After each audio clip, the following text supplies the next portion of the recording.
Bom dia, colegas. Bom dia está fraco. Eu acho que agora, neste momento, será uma das mesas mais importantes deste fórum. É uma mesa que literalmente nos tira o sono. Literalmente, quando nós chegamos em casa, nós que somos dirigentes municipais de educação, ficamos imaginando o que acontece com aquele aluno autista em sala de aula quando o professor não é preparado para lidar com ele. O que acontece com aquela criança que é de religião matriz africana e que o professor ele é evangélico. O que acontece com aquele aluno do EPEJA, Educação de Pessoas, Jovens, Adultos e Idosas, e que ele evade com muita facilidade. E a gente fica se perguntando, o que fazer? Como ajudar? E nesse exato momento, na qualidade de estar mediando, eu gostaria que meus colegas, dirigentes municipais de educação, técnicos, se pusessem de pé, por favor. Esse é o momento que a educação vai falar de uma forma democrática. Os problemas que nos anseiam, nós que vivenciamos no dia a dia a educação. Eu gostaria que todos meus colegas se pusessem de pé. É um momento único. É um momento que a gente vai fazer ecoar o nosso grito e que a gente precisa de ajuda. É um momento que a gente vai necessariamente dizer aos meus colegas palestrantes o quanto nós anseiamos essa fala. Em cada uma das temáticas que eu colocar aqui, vamos erguer o pulso e gritar presente. Vamos ensaiar. Vamos lá. 1, 2, 3. Pode ser mais forte. Pode ser mais forte. Vamos lá. Tolerância religiosa. Educação de jovens e adultos. Educação especial. Educação quilombola. Educação da zona do campo. E educação inclusiva. E nós, dirigentes, que fazemos o nosso melhor. Bom dia a todos. Vamos começar a nossa plenária.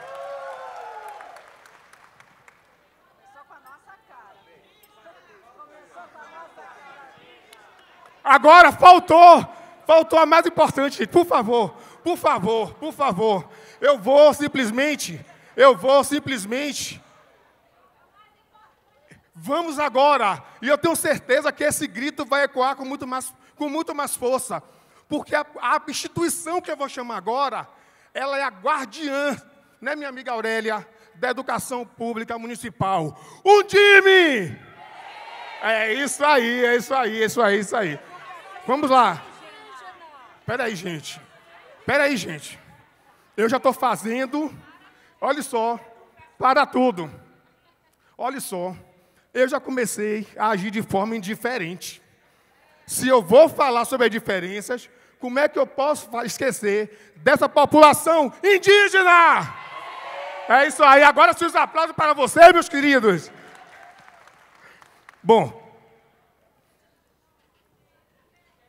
ao entrar aqui nesse espaço, algumas pessoas me olharam, outras ficaram surpresas, outras, poxa, como você está bonito, Raimundinho, e outras ficaram impactadas.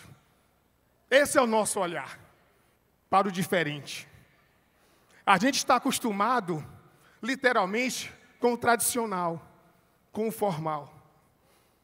A gente precisa, a partir de hoje, respeitar o axé do outro, para que ele também respeite o nosso amém.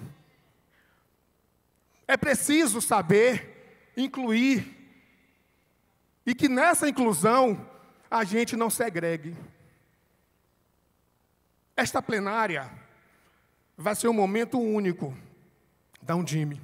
E eu tenho certeza que o tempo, ele será o nosso maior inimigo.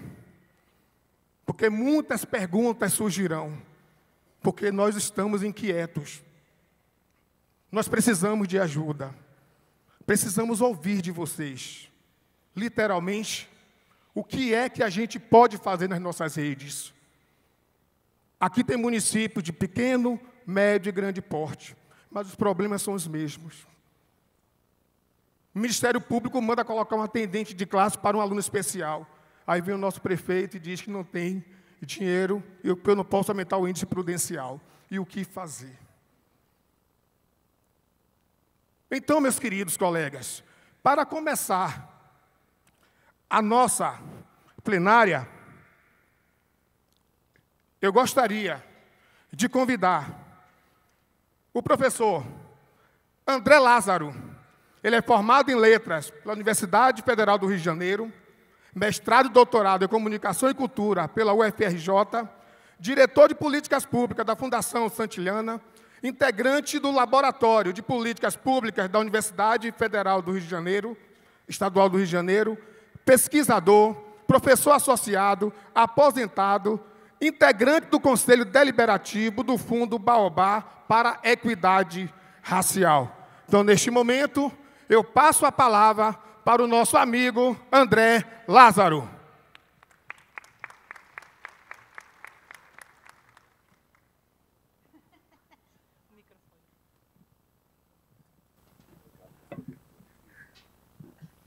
Bom, muito bom dia a todos e a todas.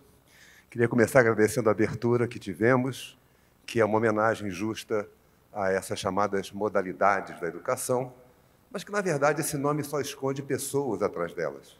Pessoas diferentes, pessoas cuja trajetória educacional, ou trajetória cultural, trajetória política, foi distinta daquela que predomina hoje no mundo urbano. Porém, se você olha para o mundo urbano, você encontrará pessoas como essas, pessoas com deficiência, pessoas que não concluíram a educação básica, indígenas que migraram para a cidade por falta de oportunidade educacional nos territórios onde vivem, quilombolas que foram afastados do campo onde viviam por ocupação de suas terras, os povos do campo que hoje sofrem enorme e violenta repressão em busca de terra para sabe-se o quê, exportar, enquanto o povo brasileiro continua com fome. Aqui, então, não estamos falando de uma etiqueta, estamos falando de pessoas que perderam seus direitos à educação. Então, eu queria comentar brevemente qual é a pertinência do debate que nós aqui vamos fazer, e particularmente aquele tema que me cabe, a educação de jovens e adultos. A educação de jovens e adultos consta de 3 metas do Plano Nacional de Educação. Quando a presidenta Dilma foi derrubada do seu mandato, o Plano Nacional de Educação foi abandonado e praticamente o governo federal nunca mais tratou. Secretários estaduais, municipais se envolvem com o plano, mas não há nenhum apoio para que ele se realize de fato ali onde vivem as pessoas, aquelas cujos direitos foram suprimidos. Pois bem, mais da metade da população de 25 anos ou mais no Brasil não completou a educação básica. Reparem, o nosso público de não educados é maior do que o público de educandos. E, no entanto, eles continuam à margem das políticas públicas. Hoje, eu tenho acompanhado esse encontro, que eu tenho muito respeito, admiração, frequento há alguns anos, tenho muita admiração pela Undime, mas eu creio que hoje é a primeira vez que se falará esses assuntos. Pessoas com deficiência, educação de jovens e adultos, educação do campo, educação quilombola, educação indígena, pelo primeiro momento desse encontro. Então, que ele seja produtivo e transformador para nós, como você nos convidou a fazer. De acordo com o IBGE, 50 milhões de brasileiros que contavam de 14 a 29 anos, ou seja, 10 milhões de pessoas, um quinto deles, 20%, ou seja, 10 milhões de pessoas, não concluíram a educação básica. Eu estou falando da população de 14 a 29 anos. Ah, que ótimo! Eu tenho que aqui agradecer a Vivian, agradecer a Vanelli, equipe, porque eu errei e não mandei minha apresentação previamente. Mandei hoje e elas, felizmente, recuperaram. Então, parabéns à equipe da Undime, que não nos deixa na mão e se esforça para nos garantir as melhores condições de apresentação e trabalho. Pois bem, 11 milhões de pessoas no Brasil são analfabetas, e isso afeta os meus contemporâneos, nós idosos, e afeta a população do campo e afeta particularmente a área do Nordeste brasileiro. Por tudo isso, e lembrando dois argumentos importantes, primeiro argumento que eu não quero abandonar. Nenhum de nós, e nenhuma pessoa que eu conheça, e que provavelmente vocês conheçam, quer que seus filhos tenham menos educação do que eles tiveram. Ou seja, a educação é uma herança familiar. Pais de baixa escolaridade não conseguem apoiar seus filhos no esforço de aprender. Para quem foi expulso da escola, e muitos foram, quando a criança tem dificuldade, vocês já ouviram essa frase, eu ouvi essa frase: meu filho não tem o dom de aprender. Ora, como todos aprendem, viver é aprender permanentemente. Então, que ruptura que a escola produz para que se construa essa imagem de que a criança não tem o dom de aprender. E essa criança é hoje parte desse grande grupo. Portanto, considerando esses dados e números, é preciso concluir que a EJA, a Educação de Jovens e Adultos, não é episódica. Ela não é um evento que um dia vai acabar. Num país desigual como o Brasil, violento como o Brasil, racista como o Brasil, você vai precisar permanentemente criar mecanismos de garantia de direitos, de reinserção das pessoas no circuito educacional, no fluxo educacional. Nós sabemos tudo isso e muito mais. E, no entanto, nós continuamos tendo dificuldades extraordinárias de atender a esse direito.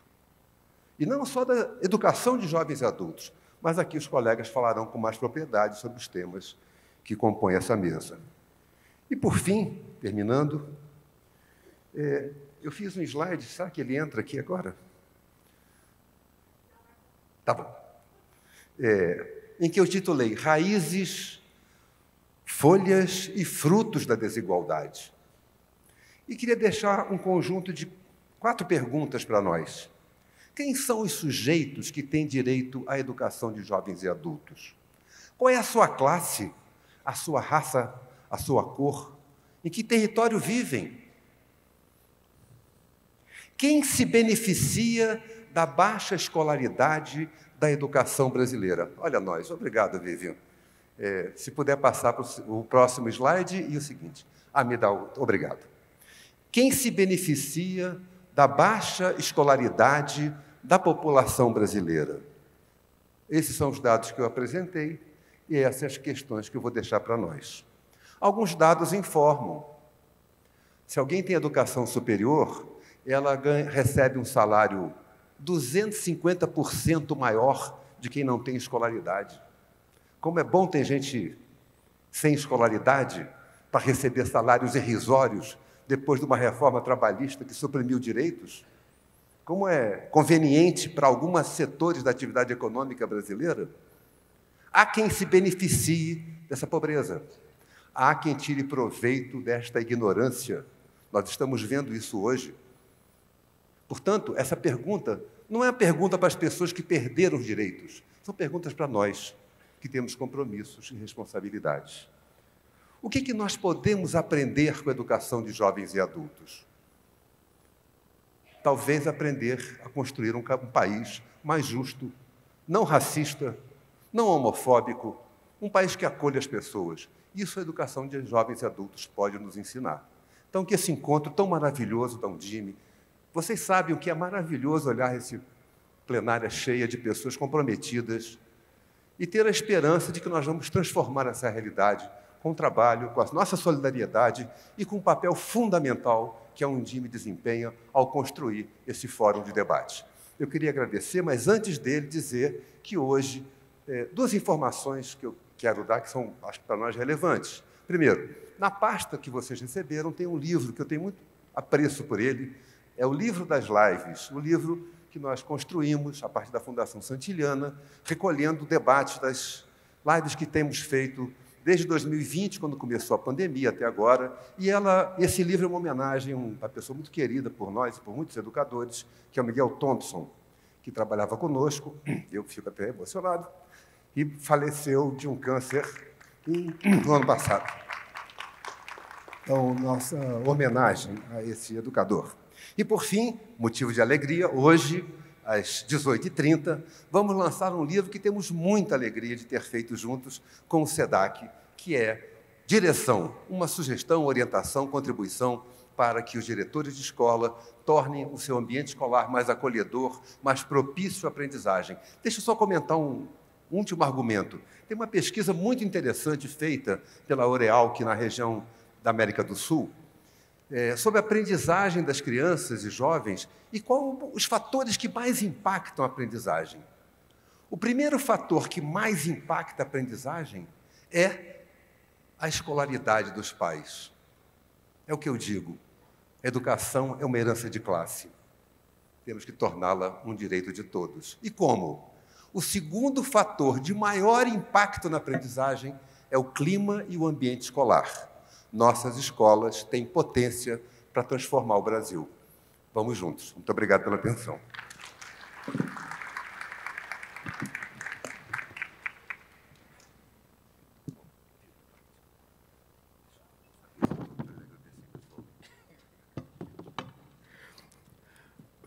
Os aplausos mais calorosos, gente, para o nosso professor André Lázaro. Fiquem tranquilos que já já vocês vão poder também beber um pouco dessa fonte aí, dessa água dessa fonte. Incluir é viver a beleza da diversidade. Incluir é respeitar as nossas muitas diferenças. É superar limites. É compreender nossas distintas realidades. Incluir é agir. Incluir é aprender hoje, amanhã e sempre. A conviver com nossas incompletudes. Acreditamos que podemos evoluir. Se para isso conjugarmos o verbo agir, incluir é sentir, é sentir. Incluir é verbo ação, pela busca de irmos além da simples integração e aceitação. É movimento de inteira interação de corpo, alma e sentimento. E para falar um pouco sobre a inclusão, eu convido agora a professora Liliane Garcês, mestre em Educação pela Faculdade de Educação da Universidade de São Paulo, psicóloga pelo Instituto de Psicologia da Universidade de São Paulo, administradora pública pela Escola de Administração da Fundação Getúlio Vargas, tem especialização em Políticas Públicas para a Igualdade na América Latina, pelo Conselho Latino-Americano de Ciências Sociais. Desenvolveu projetos em várias organizações da sociedade civil, produtora de conteúdo do guia Covid-19, Educação Especial na Perspectiva de Educação Inclusiva. Autora de diversos artigos e capítulos em livros e autora do livro Educação Inclusiva de Bolso, pela Editora do Brasil. É idealizadora e articuladora e fez parte da comissão executiva do Fórum. Com vocês, a nossa querida Liliane Garcês, que vai falar um pouco sobre educação especial. Bom dia, pessoal. Desculpa o exagero curricular aí. Absolutamente desnecessário, né? Mas, enfim, é uma alegria, faço coro com o professor André Lázaro, da emoção de estar diante de vocês, para falar de um tema que é o tema da minha vida, né? Porque desde que eu comecei, desde que eu fui mordida pelo bichinho da educação, a pergunta que me moveu é por que alguns têm direito à educação e outros não, né? Por que alguns a gente consegue nos mobilizar para que, de fato, a educação seja plena e outros a gente acha que talvez não seja tão necessário assim. Por que a gente aposta firmemente em algumas crianças e em outras a gente não se sente potente o suficiente para fazer isso. Então, eu chamei meu diálogo aqui com vocês, né? O movimento ético-político de não deixar ninguém para trás. Porque educação inclusiva é tudo que essa mesa vai falar. Eu acho que talvez seja a primeira coisa que a gente precisa ter muito claro quando a gente é um dirigente de ensino, que educação inclusiva é aquela que não deixa ninguém para trás, como está lá no ODS 4, né? A educação especial é uma modalidade de ensino que tem um público elegível determinado. Então, A educação especial, ela tem que trabalhar numa perspectiva inclusiva. Assim como a EJA tem que trabalhar numa perspectiva inclusiva, a educação indígena, quilombola, de campo e assim por diante. Então, diferente um pouco das outras modalidades, a modalidade da educação especial, ela acontece transversalmente na escola comum, né? Na classe comum. Então, eu trouxe aqui, só para a gente, alguns dados, rapidamente, porque, obviamente, que no tempo que a gente tem de fala, né, a gente tem que fazer um recorte, né, porque educação especial daria para fazer um seminário só sobre isso, né, um encontro só sobre educação especial. Mas o recorte que eu escolhi fazer foi de pensar nas crianças que já estão na escola. Porque é óbvio que a gente tem a busca ativa, a Unicef está aqui, enfim, a gente tem esforços para trazer as crianças que estão fora para dentro da escola, e a gente sabe que as crianças com deficiência são as que mais estão fora da escola, de qualquer escola, né? Mas eu escolhi como recorte pensar nas crianças que já estão dentro da escola. O número de crianças, segundo o último censo, né, o número de estudantes que estão na escola, que têm deficiência, transtornos globais de desenvolvimento e altas habilidades de superdotação que estão na escola tem crescido muito, né? Como vocês podem ver na curva, né, são 5 linhas dizendo cada um dos níveis, né, anos iniciais, educação infantil, finais, ensino médio, EJA, e educação profissional, tudo tem crescido, né? O número de crianças, de estudantes com deficiência, altas habilidades de superdotação e transtornos globais de desenvolvimento tem crescido no nosso país. E desses estudantes, né, que fazem parte do público da educação especial, que estão na escola comum, já representam 90% deles. Deixa eu falar de novo essa frase para não ficar confuso. Das crianças, público-alvo da educação especial, crianças, adolescentes e jovens e adultos que estão matriculados na escola, né, 90% deles já estão numa escola comum, não estão numa escola exclusiva ou especial. Isso quer dizer que todos os esforços que a gente tem feito têm dado certo, né? A exceto da EJA, que a curva vem caindo, né, por conta do abandono da própria EJA, então, as desigualdades se sobrepõem, né? Então, todos os esforços que a gente tem feito socialmente têm dado certo. Eu acho que isso é uma questão interessante para a gente pensar. Os documentos, as legislações, eles são frutos de movimento social, né? Não ao contrário. Os documentos eles não inauguram uma nova forma de fazer. É justamente porque a gente se movimentou e achou que não era justo, né? Nós não estamos fazendo uma boa escola, uma escola de qualidade para todo mundo, quando crianças, adolescentes, jovens estão fora da escola, é que isso se modificou. Bom, então, diante desses números, quais são os desafios? Quais são os nossos desafios? E eu resolvi pensar, obviamente, nós estamos num fórum da Undime, né? Nós estamos falando com dirigentes municipais de ensino. Então, quais são os nossos desafios enquanto dirigentes municipais, né? O primeiro desafio que eu acho é entender que hoje a gente tem um novo conceito do que é uma pessoa com deficiência. E aqui eu vou falar só de pessoa com deficiência, mas vocês compreendam, por favor, que as crianças com transtornos globais de desenvolvimento e com autismo, eles estão salvaguardados por essa perspectiva social, tá? Então, como diz lá na Convenção sobre os Direitos das Pessoas com Deficiência, pessoas com deficiência são aquelas que têm impedimentos de longo prazo e que, ao interagirem com determinadas barreiras, isso pode impedir a sua participação plena ou seu direito à educação. Então, a deficiência passa a ser entendida como um conceito relacional entre impedimentos e barreiras. Ocorre que nossa vivência, né, como disse o professor André, a nossa herança é de uma educação, de uma compreensão da deficiência que se concentra na ideia dos impedimentos, né? A gente olha e pensa, tem uma deficiência física? Será que tem uma deficiência intelectual? Será que tem uma deficiência mental? Que deficiência será que ele tem? E a Convenção, ela fala para a gente, a mirada não é no impedimento. A gente pode compreender o impedimento como uma característica de cada uma das pessoas, de cada corpo, de cada modo de agir, de cada comportamento.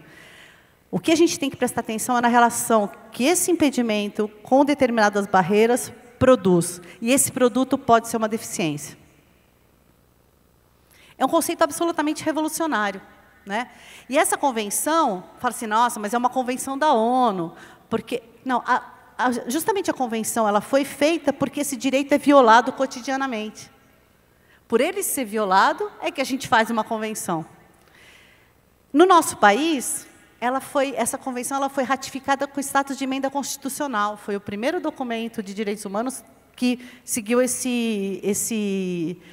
liturgia, né, no Congresso Nacional. Então, pensando sobre isso, a gente tem uma força legal, né, que nos impele, nos induz, nos provoca, né, a pensar na deficiência de uma forma diferente do que a gente tem compreendido. Bom, se a gente pensa de uma forma diferente, a gente age de forma diferente. Porque a gente, se continuar agindo da mesma forma, a gente não vai conseguir produzir novos resultados. Bom, todo esse movimento legal no Brasil produz a Lei Brasileira de Inclusão, que também é conhecida como Estatuto da Pessoa com Deficiência.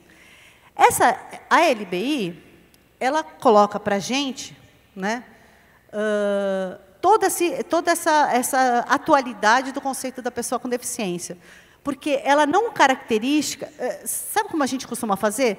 Se eu tenho um aluno cego, eu preciso de braille. Se eu tenho um aluno surdo, eu preciso de intérprete de Libras. Se eu tenho um aluno... Eu tenho quase que um hall de coisas a se fazer quando eu encaro, né, ou quando eu convivo com uma pessoa com deficiência.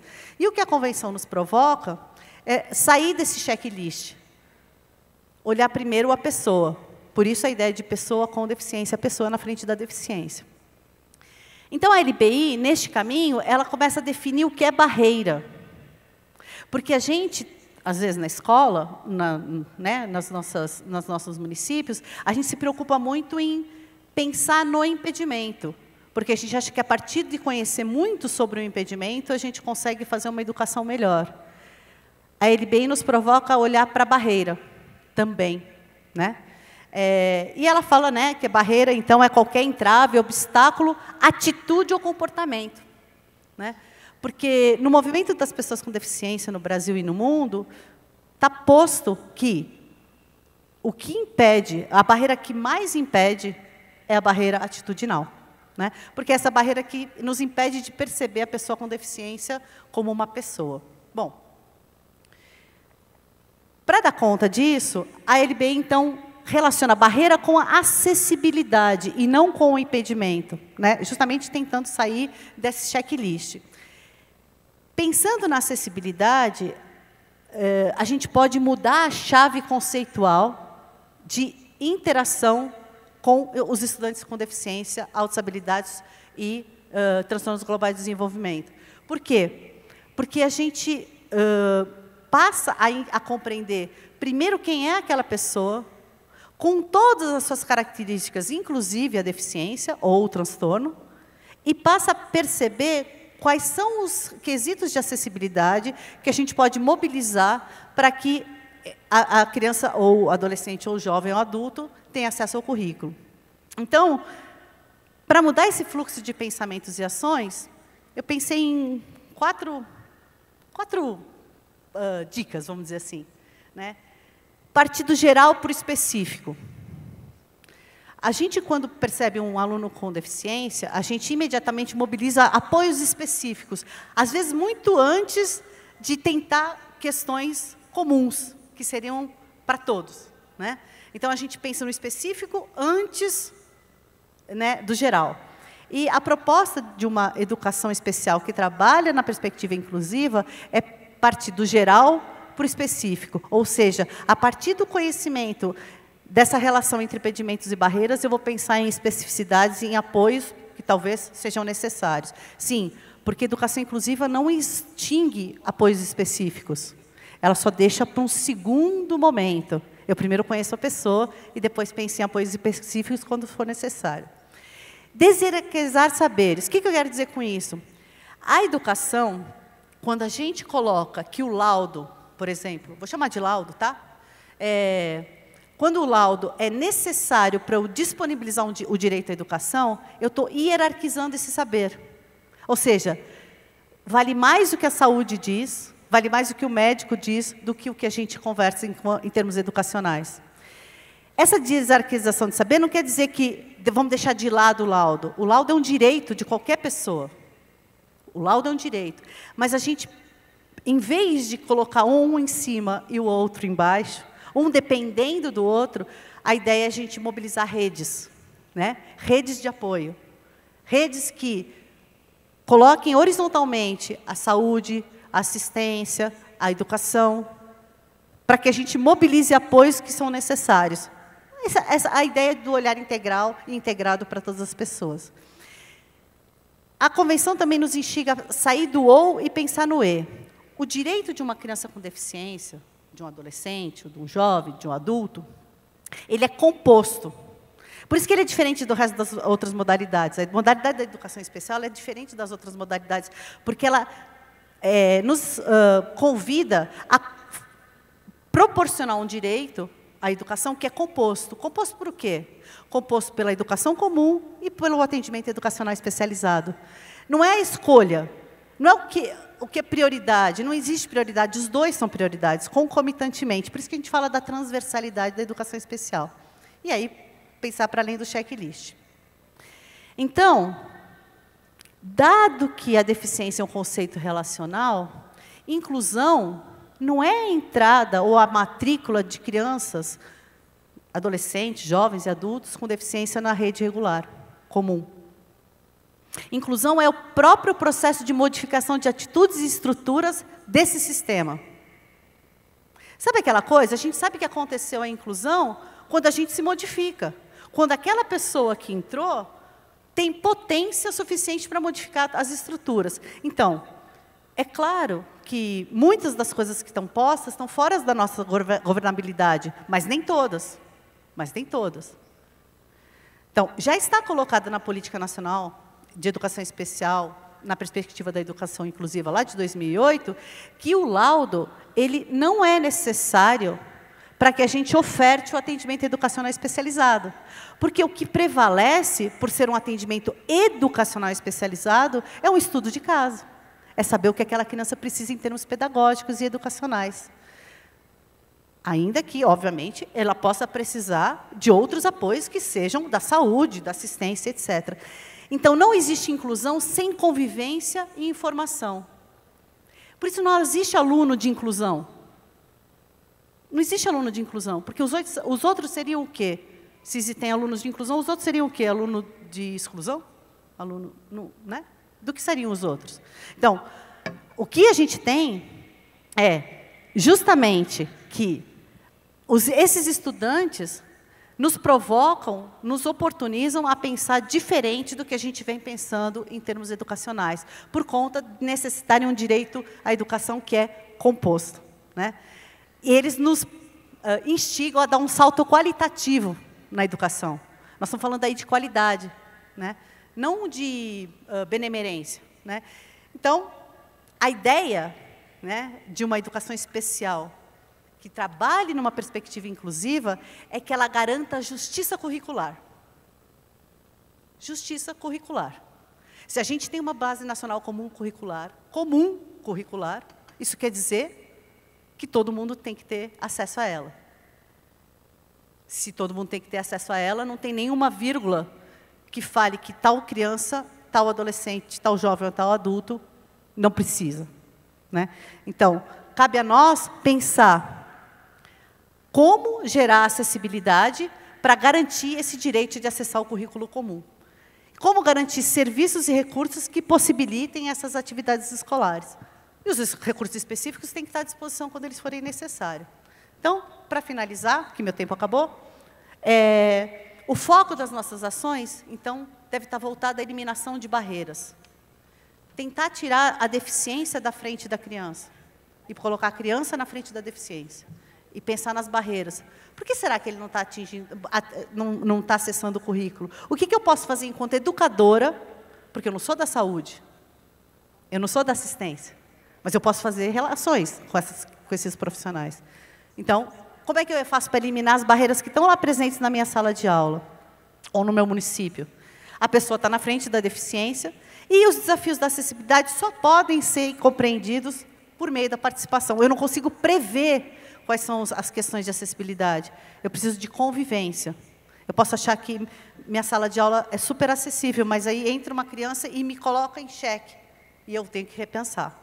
Então, essa modalidade de educação especial, ela está relacionada à quebra de barreiras, e não a um determinado componente curricular, como a gente pensava antes, né? Então, os serviços, os apoios, as ajudas técnicas estão dispostos para apoiar e favorecer o acesso ao conhecimento. Para finalizar mesmo, ninguém pode ficar de fora da nossa intencionalidade pedagógica. A gente não pode apostar menos por conta de determinada característica, seja ela física, sensorial, mental, intelectual. Então, é a partir dessa compreensão de que a gente aposta em todo mundo, com a mesma potência, é que a gente mobiliza a educação especial numa perspectiva inclusiva. O que está na nossa mão, enquanto dirigente municipal de ensino? A formação continuada. A nossa formação continuada não pode tentar responder as mesmas questões que a gente tentava responder antes, quando a gente pensava só nos impedimentos. A gente tem que pensar em outras questões, como, por exemplo, desenho universal para aprendizagem, como essa inversão lógica de pensar no currículo e depois nos apoios, e instigar o trabalho colaborativo, sem priorizar o professor de AE ou o professor da sala de aula comum, mas priorizando o trabalho colaborativo. Para fechar, a Declaração de Réunion de 2015 coloca isso. Nenhuma meta da educação pode ser considerada cumprida, a menos que ela tenha sido atingida por todos. Portanto, a gente se compromete a fazer mudanças necessárias nas políticas de educação e a concentrar nossos esforços nos mais desfavorecidos, especialmente aqueles com deficiências, a fim de assegurar que ninguém seja deixado para trás. Como diz o novo relatório da Unesco, reimaginar nossos futuros juntos, um contrato social da educação que não deixe ninguém de fora e nem para trás é preciso. Muito obrigada. Mais forte, gente. Liliane merece, por favor, Liliane. Já já, meus colegas eles vão também socializar. Incluir é viver, acreditando que, como humanos, podemos sempre seguir adiante. Se nossa realidade imediata nos limita, boas doses de sonho alimentam o outro dia. Incluir é aprender a estar em processo dinâmico e permanente de busca, de aprimoramento, sabendo-se ser toda hora, todo dia ser em construção, aprendendo com Ana, Paula, Maria, Pedro, Antônia, Freire e João, seja na zona urbana ou na zona rural. E para agora falar um pouco da educação do campo, de Paulo, Antônia, João, eu convido a professora Clarice Santos, doutora em Políticas Públicas e Formação Humana. Por favor, professora. Mestre em Educação pela Universidade de Brasília, graduada em Pedagogia pela Universidade de Juí, atualmente docente do ensino superior na Universidade de Brasília, atuando principalmente nos temas Educação do Campo e Políticas Públicas. Também é coordenadora do Núcleo de Estudos Agrários, membro da coordenação do Fórum Nacional de Educação do Campo. Os aplausos oficiais para a professora Clarice Santos. Muito obrigada. Bom dia a todos, a todas, a todes. Eu cumprimento aqui em nome da professora Rita, cumprimento toda essa nossa mesa aqui, uma alegria reencontrar o nosso sempre secretário André Lázaro, e os demais companheiros e companheiras da mesa, depois dessa abertura linda dessa mesa, que eu acho que manifesta tudo isso que essa mesa significa. Eu agradecer em nome do Fórum Nacional de Educação do Campo o convite para estarmos aqui nesta manhã dialogando sobre os temas da diversidade, dessa diversidade que, na maioria das vezes, quando nós nos ouvimos aqui, nós falamos muito mais das desigualdades que mobilizam este conceito de diversidade no grande sistema educacional brasileiro. Saudar essa iniciativa da Undime na realização deste fórum, afirmar a importância de um fórum como este num momento crucial e decisivo para a história do país, em que a educação é um dos temas, e deve ser, como sempre, um dos temas centrais. Muito obrigada pela presença de vocês aqui, pela atenção e por esse momento em que nós podemos estabelecer vínculos e diálogos sobre o que são os grandes desafios que nós compreendemos para a educação do campo e que vem da educação do campo para esse momento que nós estamos vivendo da história e para o momento seguinte.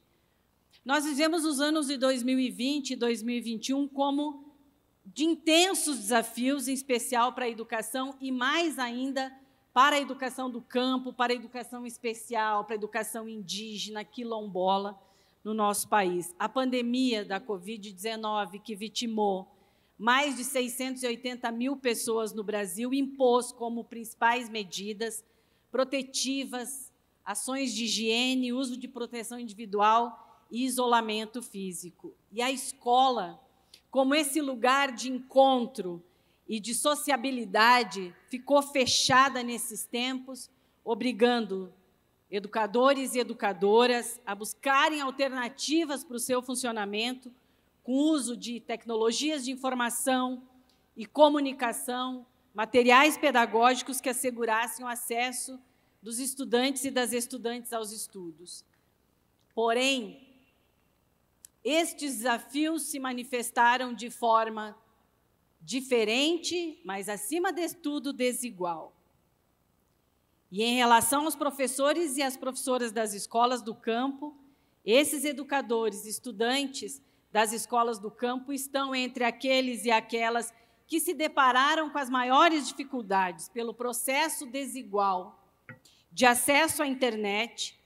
Nos territórios rurais, nós temos apenas 49% da população que tem acesso à internet, a equipamentos eletrônicos e, inclusive, aos materiais impressos.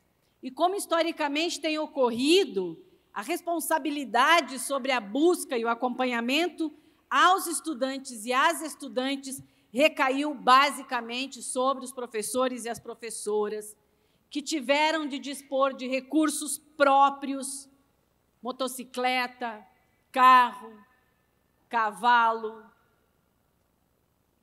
bicicleta, para fazer esses materiais chegarem aos seus estudantes, para que ninguém ficasse para trás. A pandemia agravou ainda mais o quadro dessa negação de direitos, o quadro das desigualdades sociais, da segregação econômica, social, cultural e educacional, e mostrou que, mesmo atingindo todos os seres humanos, não é democrática, não afeta todas as pessoas da mesma maneira. Povos, grupos ou segmentos sociais mais vulneráveis foram os mais gravemente atingidos. No nosso caso do campo, as populações do campo, povos indígenas, quilombolas, extrativistas, ribeirinhos, assentados e acampados da reforma agrária e as populações que vivem da agricultura familiar foram, inegavelmente, os mais prejudicados. A pandemia escancarou ainda mais o projeto de isolamento social, econômico, cultural e educacional das populações do campo, das águas e das florestas. Nós estamos enfrentando a inexistência ou a precarização do acesso à comunicação e a expansão do ensino à distância, do ensino remoto ou do ensino híbrido, possibilitando aquilo que nós chamamos de, entre aspas, novos discursos pelo fechamento das escolas do campo.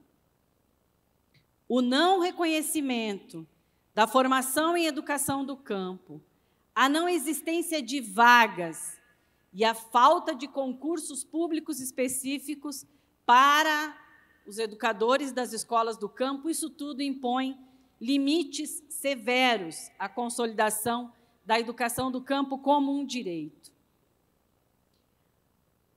O Fórum Nacional de Educação do Campo se encontra hoje organizado em todas as regiões do país, Norte, Nordeste, Sudeste, Sul, Centro-Oeste e a região amazônica, e vem se construindo com a afirmação do direito alienável à educação dos povos do campo, das águas e das florestas. Em meio a tantas adversidades enfrentadas nesse cenário de pandemia e de avanço das forças conservadoras e antidemocráticas no país, nós identificamos, ao mesmo tempo e contraditoriamente, muitas ações e conquistas quanto à gestão, ao currículo e às práticas pedagógicas nas escolas do campo. Nós destacamos as ações em relação às políticas públicas que nós conquistamos, como o Programa Nacional de Educação à Reforma Agrária, a educação de jovens e adultos, a licenciatura em Educação do Campo, a formação de educadores. E entre as ações significativas, nós destacamos essas ações realizadas e construídas pelos movimentos sociais e sindicais e as representações das populações do campo, das águas e das florestas, muitas experiências junto com vocês, gestores, gestoras e técnicos que atuam nas secretarias de educação por todo esse país.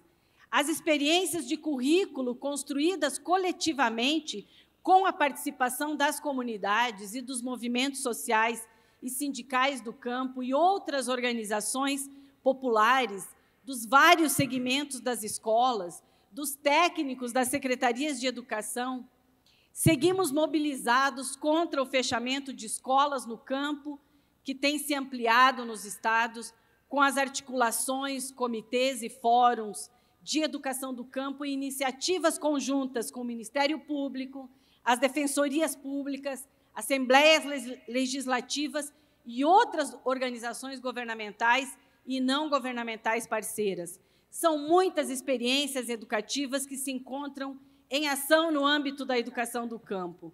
Buscamos a institucionalização das licenciaturas em educação do campo, a ampliação da extensão universitária e da formação continuada dos educadores pelo programa Escola da Terra.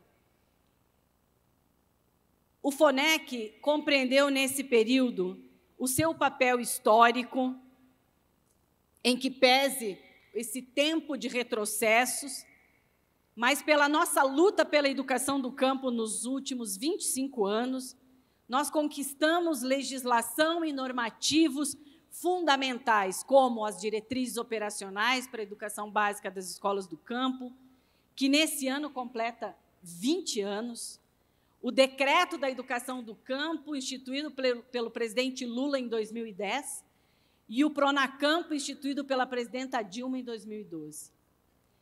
E, por último, em que pese tempos de retrocessos, nós conseguimos a aprovação pela atuação insistente e dedicada, que teve como relator o professor Gerson Baniwa, a aprovação, no âmbito do Conselho Nacional de Educação, da resolução sobre a pedagogia da alternância na educação básica e no ensino superior, que foi fundamental para nós, para a nossa condição, para a construção das condições da educação do campo, na educação básica e na educação superior.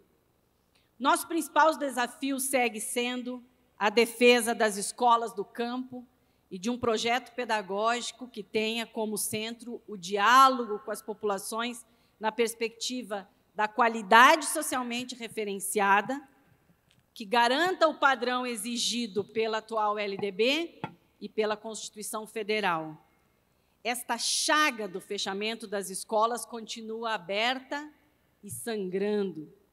Os dados do INEP informam que, em média, 3.000 escolas do campo são fechadas anualmente e que, de 2008 a 2018, houve uma redução de mais de 1.300.000 1.000 matrículas do campo nas escolas.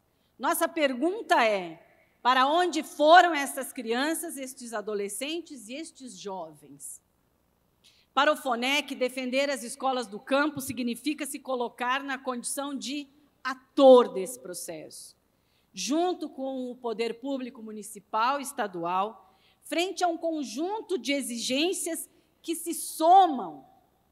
Entre elas, como podemos nós, representações destas lutas da população do campo, junto com estados e municípios, organizar as condições para aquelas escolas que apresentam infraestrutura e condições materiais precárias, falta de água potável, de equipamentos e outros insumos necessários para a concretização das atividades educativas, inclusive o acesso à rede de internet, computadores, energia elétrica, biblioteca, higiene, material de limpeza, enfim. Dessa forma, nós nos desafiamos como Fórum Nacional de Educação do Campo a, nesse próximo período, primeiro, combater radicalmente a política de nucleação e fechamento das escolas do campo, que transfere via transporte escolar para os territórios urbanos, estudantes e estudantes, e consideramos isso um ataque ao direito à especificidade que caracteriza esses povos e que contribui para o desenraizamento cultural dessas populações. Mas não só. Também os efeitos nefastos de horas de viagem para essas crianças, adolescentes e jovens chegarem às escolas, em muitos casos ultrapassando mais de 4 horas diárias. Nos territórios quilombolas, no território Calunga, me foi relatada esta semana por uma aluna minha do curso de licenciatura em Educação do Campo da UNB, que crianças saem de casa às 10 horas da manhã, chegam à escola, as aulas iniciam às 13 horas e o lanche só será servido às 15. Ou seja, essas crianças são submetidas a 5 horas sem comida, em sala de aula, numa fase fundamental da sua construção como um sujeito educativo, sujeito de conhecimento. Que condições são essas que nós precisamos construir como um entendimento entre nós, em nome da verdade, de que somente por meio de uma consulta prévia às comunidades e aos povos do campo, mudanças em torno da organização pedagógica, da cessação e do fechamento de turmas, turnos e escolas poderão ser feitas. Não há nenhuma lei, não há nenhum regramento, não há nenhum instrumento jurídico que afirme que o número de estudantes seja motivo para o fechamento de escolas.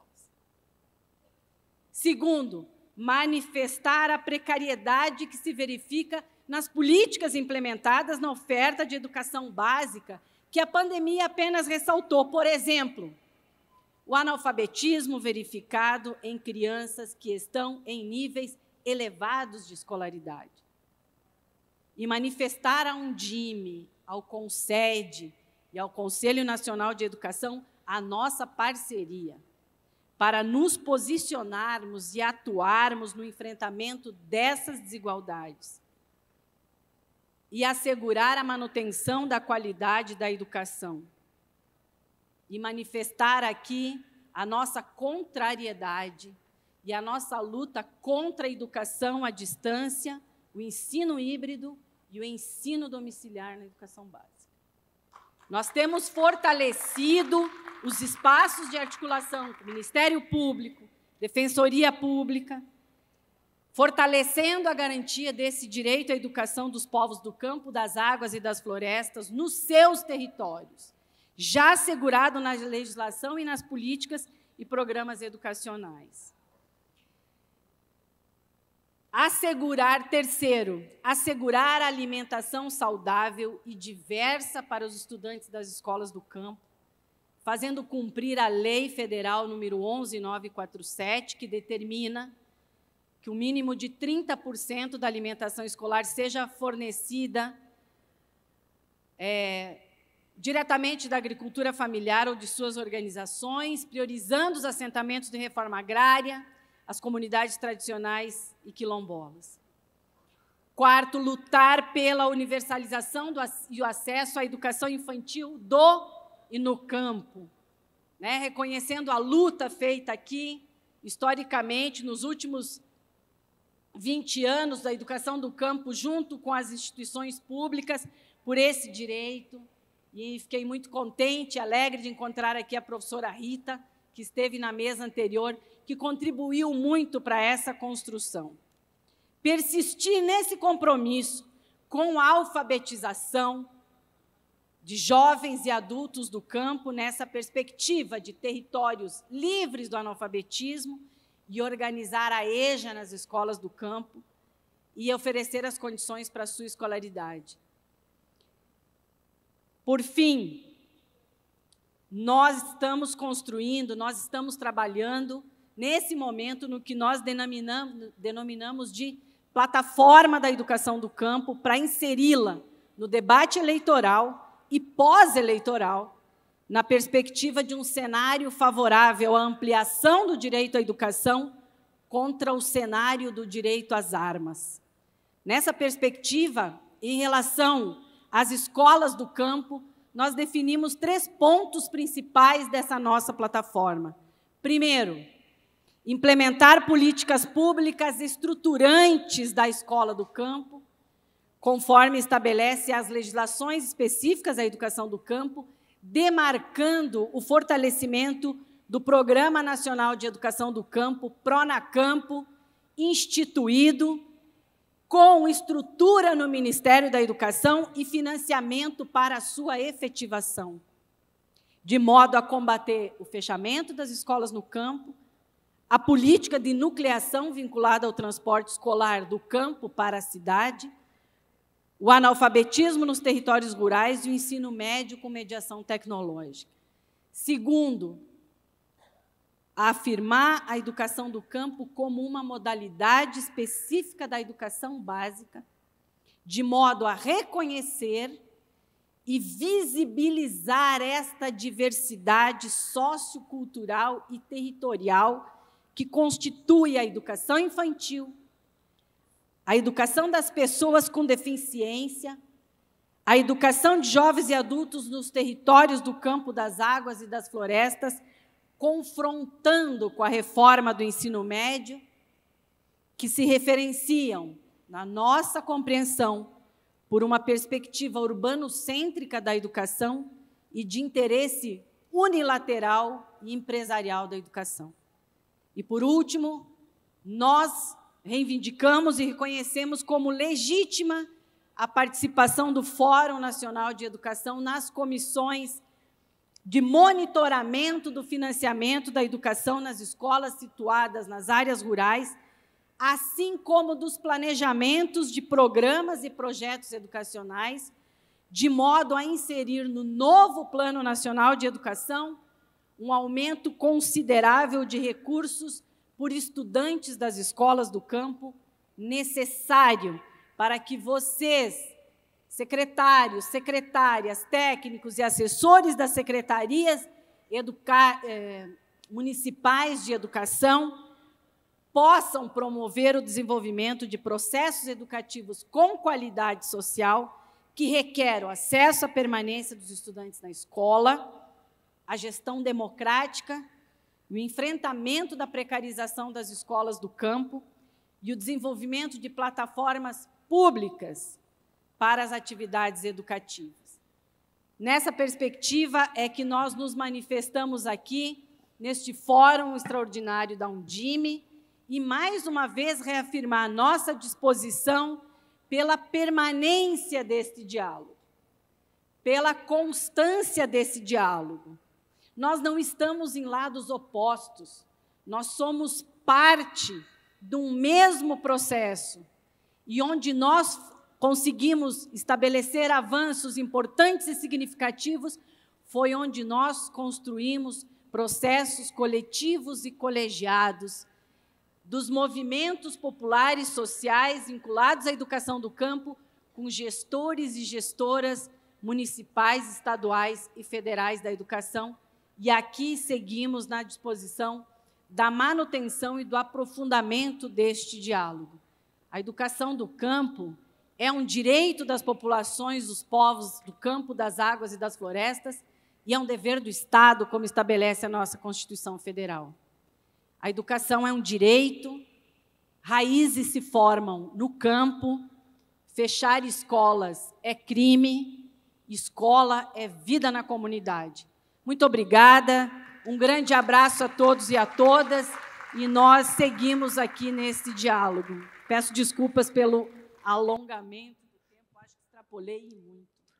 Fique tranquila, professora. O importante foi esse momento de compartilhar todas essas reivindicações que nós, com certeza, levaremos para as nossas cidades. É pedra preta. Quem risca ponto nesta casa de caboclo chama flecheiro, lírio e arranca-toco, seu Serra Negra na Jurema. Jurema, pedra preta. O assentamento fica ao pé do dendezeiro, na capa de Exu. Caminho inteiro, em carne encruzilhada, o Magdá. Sabe o candomblé? Eparrei olhar, grande rio, é tata londirá. Pelo amor de Deus, pelo amor que há na fé. Eu respeito o seu amém, você respeita o meu axé. É pedra preta. Quem risca ponto nesta casa é o caboclo que chama fecheiro. Era homem, era bicho-flor, bicho-homem, pena de pavão. A visão que parecia dor, a visão do Salvador. João, no Cantoê, Jubiabá, lá na roça, a gameleira da Gomeia. Dava o que falar na curimba feiticeira. O quê? Oxóssi é caçador. O que, Aru? Odé, na paz de Zambi, ele é matalambô. É isso, Dendeu Catiço, o rito metiço que sai da Bahia. E leva meu pai, mandingueiro, baixar no terreiro Quilombo, Caxias, malandro, vedete, herói, faraó. Um saravá para a folia, bailam a seus pés e pelo ar o Benjamim giram presidentes, penitentes e iabás, curvam-se as rainhas e os orgães batuqueiros pedem paz. Neste exato momento, eu convido o professor Antônio Mendes, conhecido como Antônio Criolo. Por favor, professor. Originário do território quilombola de Conceição das Crioulas, licenciado em Letras pela Faculdade de Ciências Humanas no Sertão Central, atualmente é mestrando em Culturas Africanas, Dióspora Indígenas, na Universidade de Pernambuco, Brasil. É especialista em Direito de Afirmação Étnica e Territorial e Desenvolvimento Curricular e Descolonização da Educação Intercultural. Foi professor de escolas quilombola e é técnico e comunidades tradicionais na coordenação da igualdade racial de Pernambuco. Os aplausos agora para o professor conhecido como Antônio Criolo. Obrigado. Vocês estão numa situação complicada, né? Primeiro que ser gestor no Brasil não é fácil. Vocês têm que atender a demanda de nós, os diferentes, de um sistema que não foi feito para atender os diferentes e, ao mesmo tempo, atender à vontade dos senhores que deram o direito a vocês e a convidaram para estar nesse espaço como gestores de educação. É um negocinho complicado, mas vamos lá. Então, pessoal, falar de educação e falar de educação específica para a população quilombola é, primeiro, pensar por que nós temos uma educação brasileira que ela é portuguesa. Por que nós falamos língua portuguesa? A gente já parou para pensar isso? A gente já parou para pensar que dos milhares de africanos trazidos para o Brasil, tinha milhares, centenas de dialetos? A gente já parou também para pensar, mas se a gente falasse espanhol, se a gente falasse crioulo, se a gente falasse... Não, mas nós falamos português. Então, a primeira coisa é pensar para quem a educação foi pensada. E aí eu digo com muita tristeza que não foi para os diferentes. Mas nós estamos aqui. E se estamos aqui, sendo alvo dessa educação que não foi feita para os diferentes, nós precisamos discutir como nós, nas nossas diferenças, vamos ser parte desse todo.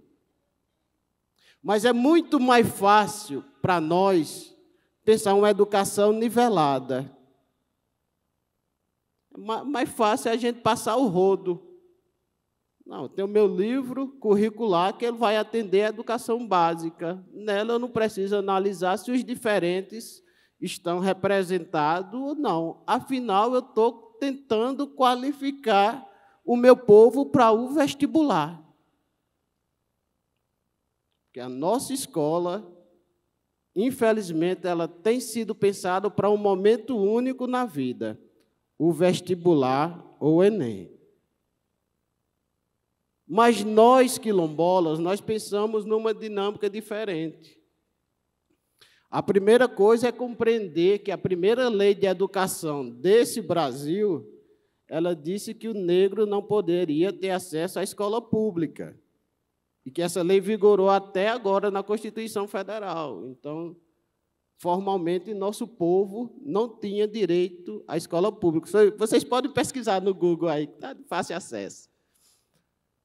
E aí, como já foi colocado pelo nosso mestre, educação, o analfabetismo é uma herança. E essa herança, ela era constitucional, ela era a base de lei, ela era formalizada no Brasil. Então, se o povo negro desse país não tinha direito à escola pública, o Estado não reconhecia o povo negro como alvo da escola pública até agora na Constituição Federal, que vigorou de 1537 até a Constituição Federal, então a herança do analfabetismo, o Estado tem responsabilidade nisso. E aí, quando a gente vai olhar os índices, quem realmente não tem acesso à escola, à educação, é a população negra.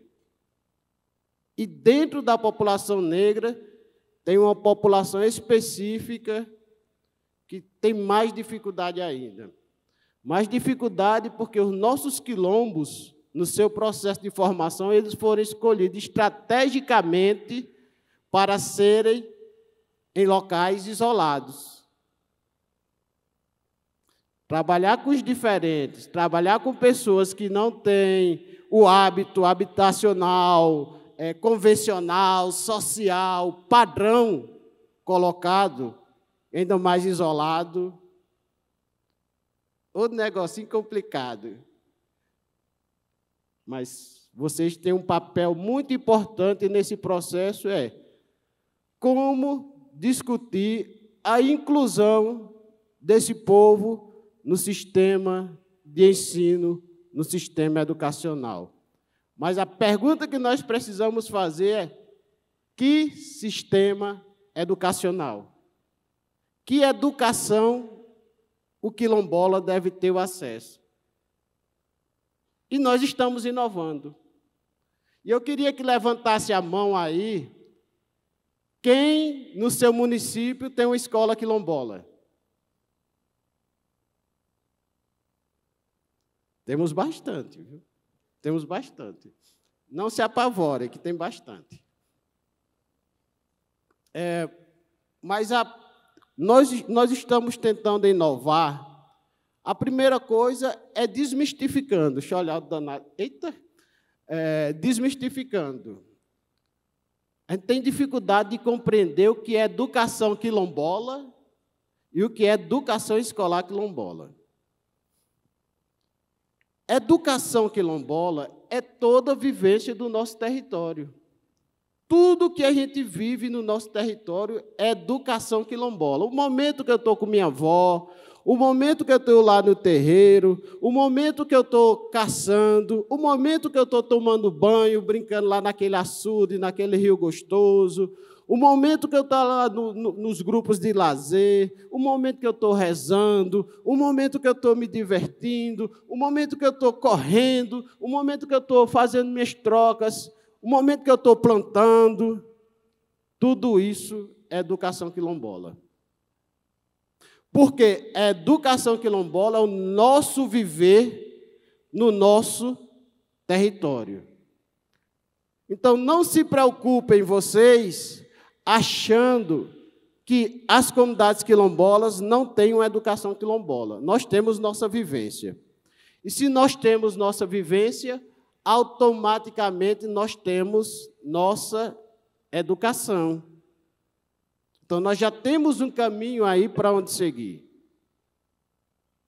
Mas aí tem um termo bem diferente, que é a educação escolar quilombola. Sim, mas educação quilombola e educação escolar quilombola. Educação escolar quilombola é onde entra o papel das senhoras e dos senhores. Porque a educação escolar quilombola tem um processo de formalidade, tem um processo de investimento público, tem um processo de coisas bem chatas e burocráticas, né? Primeira coisa é o danado da matriz curricular. Como é que eu vou incluir o quilombola na matriz curricular? Aí tem outra coisa que é emblemático, que é projeto político-pedagógico. E eu sou apaixonado por projeto político-pedagógico. A primeira coisa é que é o espaço da escola, que a escola tem total autonomia. E na escola quilombola, principalmente, porque nós compreendemos que não existe uma proposta política pedagógica de uma escola que não seja incluída a comunidade. Então, eu queria dar esse caminho para vocês, queria sugerir isso para vocês. O projeto político pedagógico não pode ser feito por um terceiro contratado que vai lá no gabinete, cria o projeto político pedagógico e diz: esse aqui é o projeto político pedagógico de Conceição das Crioulas. Isso não existe. Isso não existe. O projeto político-pedagógico de uma comunidade quilombola tem que ser construído junto com as lideranças da comunidade, tem que ser construído junto com a associação, tem que ser construído junto com os educadores e, acima de tudo, com os alvos da educação. A gente precisa ouvir as crianças, a gente precisa ouvir os estudantes, que eles vão dizer o que é que eles querem. E, por incrível que pareça, algumas pessoas se surpreendem quando chegam na comunidade quilombola que pergunta aos meninos e às meninas o que é que eles querem da educação. Eles dizem: eu quero aprender a ler, escrever, mas eu quero também viver bem na minha comunidade. Dificilmente eles dizem: eu quero sair daqui para ir para a grande cidade. Esse processo aí já passou. Que nosso povo sonhava em aprender a ler e escrever para sair. Nós estamos retomando. É uma discussão diferente nos nossos territórios. Mas eu queria ainda trazer aqui para vocês as necessidades que nós temos para efetivar algumas coisas. É certo que nós temos a Diretriz Nacional da Educação Escolar Quilombola. Mas como implementá-las nas nossas cidades? Assim como nós necessitamos construir o projeto político-pedagógico junto com a comunidade, nós também precisamos ouvir as especificidades da nossa comunidade, da comunidade atendida por cada um de vocês, sobre o que é que ele pensa da educação, como essa educação deve ser implementada no seu município. E há algumas confusões de algumas pessoas que dizem: não, há diretrizes nacional, então não preciso criar diretriz no meu município. Mas a própria diretriz nacional direciona para que cada órgão crie as suas diretrizes próprias. Então, nós precisamos construir as diretrizes para garantir a implementação dessa educação. E eu sou fruto, pessoal, de um TAC, de um termo de ajuste lá no meu município, em que uma iniciativa muito simples, mas que modificou a realidade da educação em Conceição das Crioulas, que foi uma das comunidades que promoveu o processo da discussão da normatização, né? Que a educação quilombola sempre existiu, mas teve todo esse processo da normatização, e Conceição das Crioulas foi uma das comunidades que fez essa discussão, construindo a Carta de Princípio da Educação Escolar Quilombola. Então, a partir do momento que nós construímos a Carta de Princípio da Educação Escolar Quilombola, Lá em 2010, na conferência, nós fizemos uma articulação nacional e a Carta de Princípio da Educação Escolar Quilombola serviu de base para as diretrizes nacionais, que foi publicada em 2012. Mas qual foi o TAC que nós fizemos? Antes das diretrizes ser publicadas, Conceição das Crioulas já tinha o primeiro concurso específico para professor quilombola. Imagine aí, um concurso específico, quando ainda não tem nenhuma legislação formada, nós não tínhamos nem as diretrizes, e Salgueiro, lá em Pernambuco, já tinha o concurso para professor quilombola. Como foi que nós fizemos isso? Nós articulamos dentro do município e criamos o cargo. Criamos o cargo professor quilombola. Qual a diferença do professor quilombola para o não quilombola? Claro que nós prezamos que ele seja graduado. Mas como é que nós vamos garantir que o quilombola vai acessar a universidade? Ou a faculdade? Nós fizemos um acordo lá com o município, e aí foi o seguinte acordo, onde cada quilombola que conseguisse acessar a universidade na área de humanas, exata, para estar no espaço educacional, esses quilombolas entrariam como estagiário na comunidade ou nos espaços do município. Alguns entraram como estagiário na educação, outros entraram como estagiário na área de administração, outros entraram como estagiário na área de serviços gerais. Mas qual era a proposta? Era garantir que aquela pessoa teria uma bolsa de recurso para pagar a faculdade. E hoje, pessoal, Conceição das Crioulas tem 4 escolas de ensino fundamental, tem 2 escolas de ensino médio, nós temos 78 professores efetivos, concursados, todos e todas quilombola da comunidade. E aí, qual o recado que nós estamos trazendo? É que, com um pouquinho de vontade política, e que nós sabemos que vocês são pressionados de todos os lados, nós sabemos, mas com um pouquinho de vontade política dos superiores de vocês, e vocês têm esse poderzinho de conversar com eles lá também, né? A gente garante a efetivação desse direito que está previsto hoje e normatizado. Então, é agradecer pela oportunidade e dizer que está nas vossas mãos garantir esse direito que está escrito e que nós esperamos construir junto com vocês e implementar a educação escolar quilombola. Obrigado. Os aplausos aí para o nosso amigo, professor Antônio Criolo.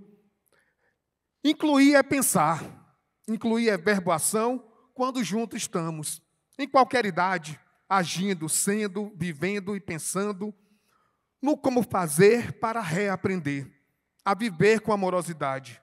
Incluir é verboação quando deixamos um pouco de lado o simples falar e passarmos com amor, coragem, ideal e muita vontade de agir. Incluir é agir. E é pensando nesse incluir, é pensando nesse agir, que eu convido agora para falar um pouco da educação indígena da professora Rita Potiguara, doutora em educação, por favor. Mais forte, gente. Doutora em educação e pesquisadora da educação escolar indígena, é diretora da Faculdade Latino-Americana de Ciências Sociais, professora da Secretaria de Educação do Ceará, trabalhou durante 9 anos como gestora do Ministério da Educação e foi conselheira do Conselho Nacional de Educação durante 6 anos. Então, por favor, Rita, a palavra está com você. Os aplausos agora, gente, depois da apresentação. Eita, viu aí a apresentação? Então, bom dia. Trago aqui especialmente minhas saudações indígenas a todos os gestores e a todas as gestoras que fazem a educação pública em nosso país. Em especial, saúdo vocês, gestores e gestoras que fazem a educação pública nos municípios. Então, minhas saudações e o meu reconhecimento. Minhas saudações indígenas aqui a essa mesa e os meus colegas, né, de longas trajetórias de luta, de discussão, de trabalho, né? Seguramente, em vários momentos da vida, nós temos nos encontrado em diferentes momentos e, pelo currículo e pela experiência que tem aqui, que alguns de vocês conhecem muito bem, os que estão aqui sabem do compromisso dessas pessoas aqui com as suas temáticas e com as temáticas da diversidade, das diferenças, que é o tema aqui da nossa mesa. Então, saudações indígenas e agradecimentos à Undime, né, pela atuação que a Undime tem, pela realização do 9º Fórum Nacional Extraordinário, pelo tratamento aqui da temática, né, um lugar especial aqui para, né, tratar das diferenças, um lugar respeitoso de diálogo, de debate, de construção, e também pela acolhida, né, pelo tratamento respeitoso e muito cuidadoso que tive desde o primeiro momento. Gente, olha, o tratamento tem sido VIP, viu? Muito obrigada, então, à equipe organizadora. E eu queria pedir uma salva de palmas para a nossa equipe aqui organizadora do 9º encontro. Nossa mesa, né, digamos assim, ela trata das diferenças, né? Ela trata de modalidades que são diversas, né? Nós vimos aqui educação especial, educação de jovens e adultos, educação escolar quilombola, educação do campo e educação escolar indígena, né? Então, a diversidade, ela é diversa, né? A diversidade, ela não é um todo homogêneo, não é? Então, isso é algo que a gente deve ficar martelando com isso aqui, né? Bem firme, bem forte nos nossos corações, nas nossas mentes e nos nossos momentos ali de implementar, de construir e implementar a política pública, né? Eu costumo dizer, e aqui eu vou brincar, que gestar a diversidade, a gente corta um dobrado. Não é fácil gestar a diversidade, porque nós fomos educados, não é? E toda a política pública, nem toda, vírgula, daqui a pouco eu vou abrir aqui um parêntese também nas próprias falas aqui, e vocês conhecem na prática isso, não é? Mas, no geral, a política pública, assim como nossa educação, muito obrigada, estou ganhando presente, então, e marcando a agenda já para depois da fala, muito obrigada. Então, nós fomos educados, né, para entender, para lidar com o que é padronizado, né, com o que é igual, né? Da mesma forma, a política pública ela tem se estruturado para isso. E a nossa escola ainda tem sido mestra nesse sentido, né, de padronizar, de tornar igual, de apagar as diferenças. Então, eu reconheço, eu também sou gestora, né, da diversidade. A gente, então, corta um dobrado para gestar a diversidade, né? Justamente nesse exercício que a gente tem que fazer de compreender que a diversidade ela é diversa. E pensar para a educação escolar indígena, e agora eu vou me referir aqui ao meu território especificamente, não é? Então, tem, digamos assim, alguns passos para que a gente possa olhar para essa diversidade. Um primeiro exercício, um primeiro esforço, né, que a gestão dessa diversidade dos povos indígenas e da educação escolar indígena ela requer de nós, é entender que nós temos que dosar com sabedoria o que é universal e o que é particular. Ou seja, no campo dos direitos educacionais, pensar o que é direito para todos e o que é direito para os povos indígenas, para as populações indígenas. E eu lembro aqui do Programa da Alimentação Escolar, por exemplo, não é? Todas as crianças têm direito à alimentação escolar, isso é verdade. Da mesma forma, os povos indígenas.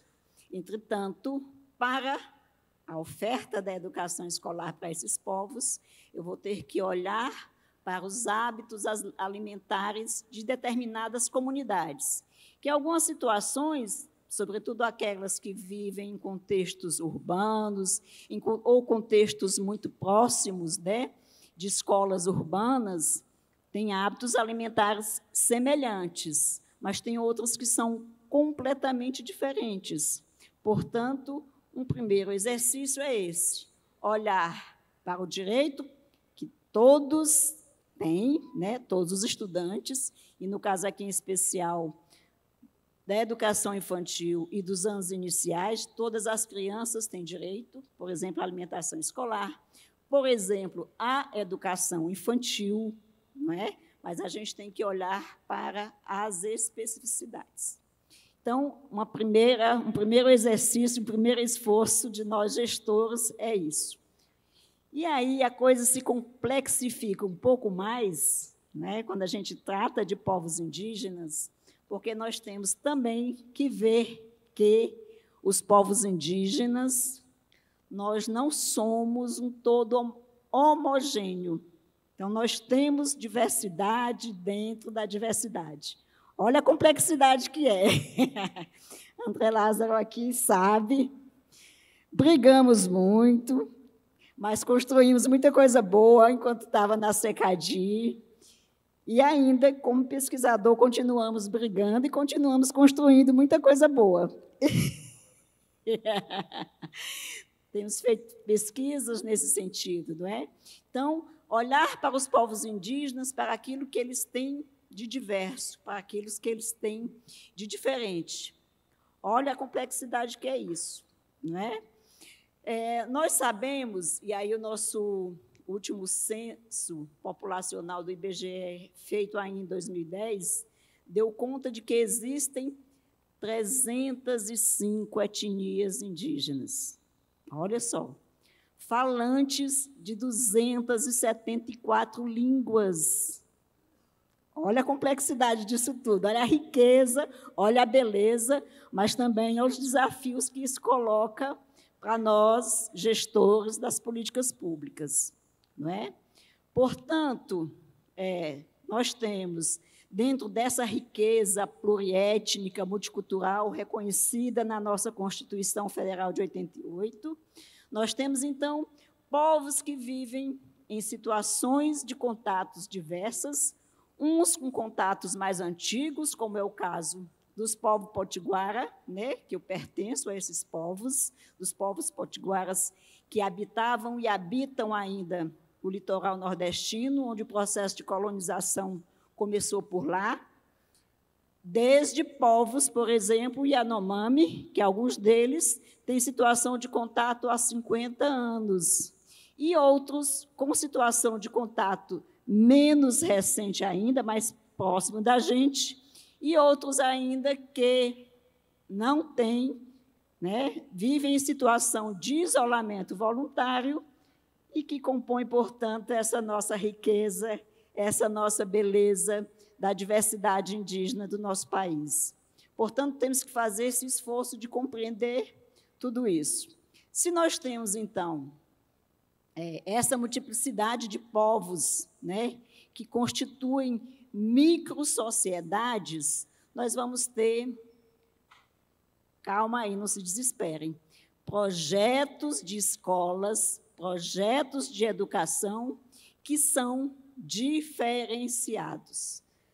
Eu estou querendo dizer que o projeto de escola, o projeto de educação, para nós potiguaras que vivemos numa situação de contato, né, a palavrinha que os antropólogos chamam, de contato mais intermitente, né, com os não indígenas, em que nós temos processos históricos, culturais, formas de nos relacionar com a escola de uma forma, nós vamos ter outros povos que têm projetos de escola, projetos de educação que são diferentes dos projetos de educação dos potiguara. Na minha dissertação de mestrado e também do doutorado, eu tive a felicidade de trabalhar com os Tapeba. Os Tapebas é uma população indígena que vive na região metropolitana de Fortaleza, ali em Caucaia, e, na época, os Tapeba, reduzidos a um número, né, uma área geográfica muito pequena, eles se organizavam em 17 comunidades e tinham, portanto, um número elevado de escolas.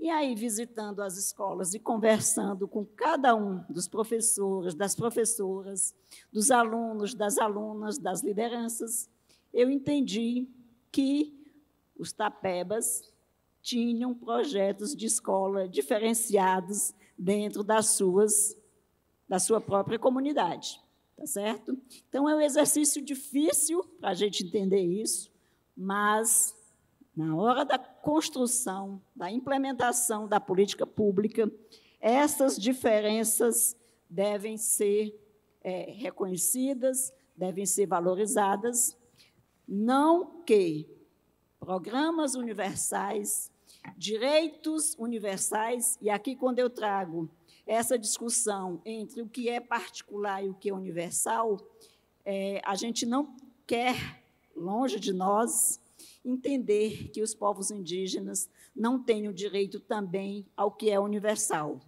Temos direitos, sim, e dentro daquilo que é universal, no campo da educação, aquilo que nos interessa, aquilo que diz respeito às nossas culturas, às nossas tradições, aos nossos modos de viver, aos nossos projetos de sociedade, aos nossos projetos de bem-viver, que o projeto de bem-viver aqui eu destaco, proposto por nós, povos indígenas, ele não se refere apenas a nós, povos indígenas, o projeto de bem-viver para todos nós, tá certo?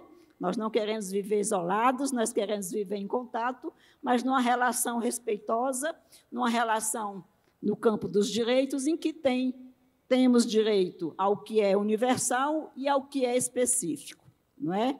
Então, para a gestão da educação escolar indígena, nós temos que apurar a nossa visão, né, nesse aspecto, olhar para o que querem as comunidades indígenas, olhar o que interessa para os povos indígenas a partir dos seus princípios. Então, a educação escolar indígena, não é? Então, ela é uma modalidade, e ela é uma modalidade que foi inserida, né, nos sistemas de ensino, para nós, a gente pode dizer, de forma bem recente, né, como modalidade. Ela, anteriormente à década de 90, era uma modalidade de educação que era gestada no campo da política indigenista, no campo da assistência. Ela não era no campo educacional. Somente a partir da década de 90, precisamente com o Decreto 26 de 1991, é que a educação escolar indígena entrou, né, foi acolhida pelo sistema de ensino, e aí ficou a coordenação geral no Ministério da Educação e a execução da política, da oferta, não é, para estados e municípios. Olha como é recente essa história, não é? Eu estava, na época, eu compunha a equipe da Secretaria de Educação do Estado do Ceará, onde eu sou professora com muita honra, não é? Eu lembro que foi um auê, um Deus nos acuda. Né? Muitas secretarias nem sabiam da existência de povos indígenas, né, nos seus municípios, nas suas regiões. Não havíamos, né, nenhuma política estruturada para isso, mas aí, com o esforço coletivo, não é, de ambos, e muitos, digamos assim, pressionados, né, pelo movimento indígena, não é, tivemos alguns avanços. E esses avanços vieram, né, sobretudo, a partir, óbvio que, desde a Constituição Federal de 88, que reconhece os povos indígenas, né, nos seus direitos, né, de se manterem enquanto povos, das suas culturas, etc. Vou olhar aqui para o tempo que já acabou, Mas também tivemos a LDB, os artigos 78 e 79, que trazem a educação intercultural como um direito, né, e vai falar bem direitinho, e as diretrizes do Conselho Nacional de Educação e políticas que foram criadas específicas na criação da SECADI. E que eu fui relatora no Conselho Nacional de Educação também, olha aqui. Né? Mas o que eu quero dizer com isso é que a gente tem, né, e aqui eu me reporto muito à fala da Rita Coelho, também minha colega de luta e do Ministério da Educação, em que nós temos, do ponto de vista formal, né, muitos avanços, mas na prática também nós tivemos alguns avanços. Entretanto, entre o que nós projetamos na LDB, nas diretrizes, e visualizamos também na construção da política pública, por exemplo, da formação de professores que nós temos, valores diferenciados para a merenda escolar, do Fundeb, etc., mas ainda está muito longe de se concretizar o direito pleno dos povos indígenas à educação escolar indígena. Não é? A educação escolar indígena ela é desafiadora tanto para gestores como também para nós, povos indígenas, porque é um esforço grandiosíssimo de articular a educação indígena, né, que é que o nosso colega fez a distinção entre educação quilombola e educação escolar quilombola. Da mesma forma, nós temos uma diferença entre educação indígena e educação escolar indígena. A educação escolar indígena é esse exercício, e daí vem os nossos desafios, de todos nós, de articular os saberes próprios de cada povo, quer dizer, as formas de cuidar, de educar, as formas de se reproduzirem social e culturalmente, não é? Com a educação escolar, com a educação escolarizada. Então, um desafio muito grande de todos nós que fazemos a educação escolar indígena, não é? Tanto para os indígenas como para os não indígenas. É um esforço grandiosíssimo, porque ela se dá nessa tensão, nessa confluência, nessa articulação. Daí, nós temos que valorizar as línguas indígenas, como trazer as línguas indígenas para a sala de aula, para os materiais escolares, não é? Como trazer também a língua portuguesa, que é um instrumento importante de luta para nós, povos indígenas. Não conheço uma comunidade indígena que não queira, e eu tenho tido contato com indígenas de recente contato, que eles me dizem, eu quero aprender o português para negociar, para vender meus artesanatos, quero aprender matemática, quero aprender a fazer contas. Eu escutei isso do Zavá, do Maranhão, recentemente, eles me dizendo isso. Por isso, no Conselho Nacional de Educação, nós fizemos diretrizes educacionais para os indígenas de recente contato também, que eu convido à leitura. Como fazer com que essa educação tenha participação da comunidade? Não é? Então, são desafios, né, nossos todos, tanto de nós indígenas, como também de vocês gestores. E aí eu agradeço imensamente o trabalho que vocês fazem e me coloco aqui à disposição para dialogar. Muito obrigada. Muito obrigado, Rita.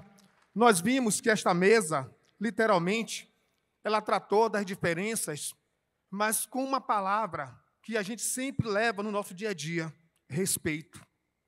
Respeito às diversidades, respeito às suas individualidades, respeito às suas particularidades. André Lázaro trouxe alguns questionamentos. Quem são esses sujeitos? As classes, raças. A quem interessa a baixa escolaridade dessas pessoas, jovens, adultos e idosos, que têm literalmente seu direito à educação ceifado ou negado?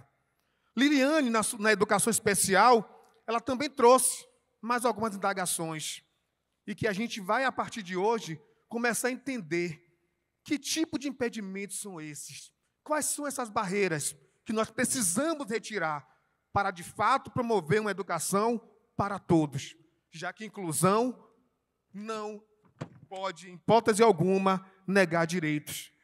E que a inclusão, literalmente, é o momento de conviver e é o momento de se informar. Mas nada valerá se não tiver, literalmente, a justiça curricular. Professora Clarice, ela trouxe, literalmente, as indagações, onde perguntas. Os professores, eles usaram tudo que foi possível para poder chegar ao aluno, às suas atividades na educação do campo. Muitos tiveram que aprender a reaprender, a lidar com o diferente. E nós, que somos dirigentes municipais de educação, ficamos nesse dilema, professora, porque nós sabemos o quanto é dispendioso uma escola no campo, mas a gente também tem que garantir o direito dessas pessoas que moram no campo até o seu patrimônio, já que o maior patrimônio que o Brasil tem é a escola pública. Aí eu venho agora com meu amigo Antônio Criolo, onde ele traz uma diferença entre a educação quilombola e a educação escolar quilombola. Basicamente, a educação quilombola é aquela educação que passa de pai para filho. É aquela educação que tem a oralidade como seu ponto central, porque as pessoas aprendem, literalmente, convivendo um com o outro. E vem um sistema que exige, literalmente, que os currículos sejam adaptados à realidade das pessoas que não vivem na comunidade quilombola. E concluindo, Rita, teremos que ter um olhar diferenciado. Eu acho que das educações que nós tratamos aqui, o EPEJAI, que é a educação de pessoas jovens, adultos e idosos, a educação especial, a educação quilombola, a educação indígena, a educação no campo, a indígena, ela de fato ela é mais complexa devido à diferença de linguagens, de dialetos, que um povo indígena que mora no território da Bahia, ele fala completamente diferente do povo indígena que mora no Ceará. Então, é esse sentimento de respeito que eu gostaria que nós encerrássemos esse momento da forma que nós iniciamos, ecoando o grito de respeito e ecoando literalmente com os braços para cima tudo que nós discutimos aqui. E eu tenho certeza que nós chegaremos em nossas cidades, em nossas redes, e teremos um olhar diferenciado e vamos imaginar o que de fato podemos fazer para poder verdadeiramente incluir e respeitar as diferenças. Pode, meu querido? Uma pergunta? Pronto. Daqui de cima, ouvindo a riqueza dessas falas, eu me dei conta de um problema que a gente talvez precise pensar mais nele. Por que a gente acaba ficando educação contra a educação? O que a gente precisa, do ponto de vista material, do ponto de vista humano, do ponto de vista da gestão e do ponto de vista político e espiritual, para não olhar a educação contra a educação? Nós temos muito que aprender com a educação quilombola, com a educação indígena do campo, com a educação das pessoas com deficiência, com a educação de jovens e adultos. Nós temos muito que aprender, nós que nos dirigimos à chamada educação comum. Toda educação é particular. Toda educação é para aquelas pessoas. Então, eu queria deixar essa pergunta para nós. Por que a gente acaba ficando a educação contra a educação?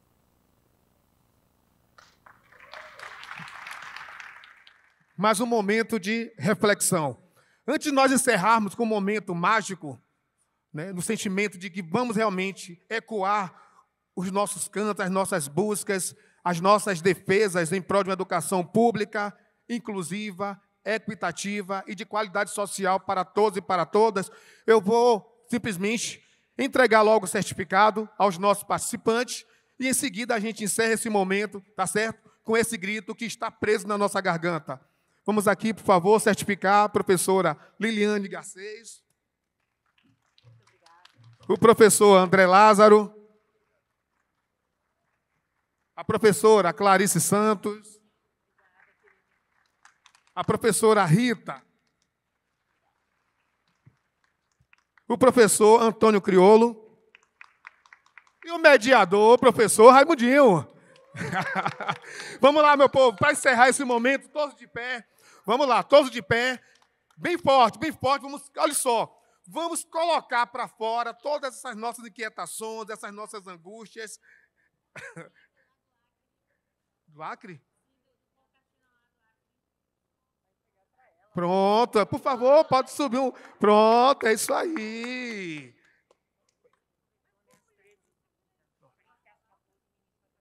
Pronto. O nosso almoço vai ser muito rápido hoje, tá certo? Às 13h30 estaremos aqui neste espaço, porque às 14 horas, tá certo? O ministro da Educação estará aqui nos prestigiando. A foto com todos segurando o certificado. Vem, Ritinha. Mais uma vez agradecemos aos nossos palestrantes, tá? O nosso muito obrigado. Valeu, uma salva de palmas, pessoal! E claro, vamos encerrar com esse grito que está preso e que vamos soltar, liberar o grito da liberdade, de uma educação justa, qualitativa, vamos democrática. Vamos lá agora, hein? É para valer. Vamos lá. Tolerância religiosa. Presente. Vamos lá. Agora é para valer. Tolerância religiosa. Contra o racismo. Educação indígena. Educação quilombola. Educação do campo. Educação especial. Educação de jovens e adultos. E todos aqui estão aqui, meu povo. Uma boa tarde, até a próxima.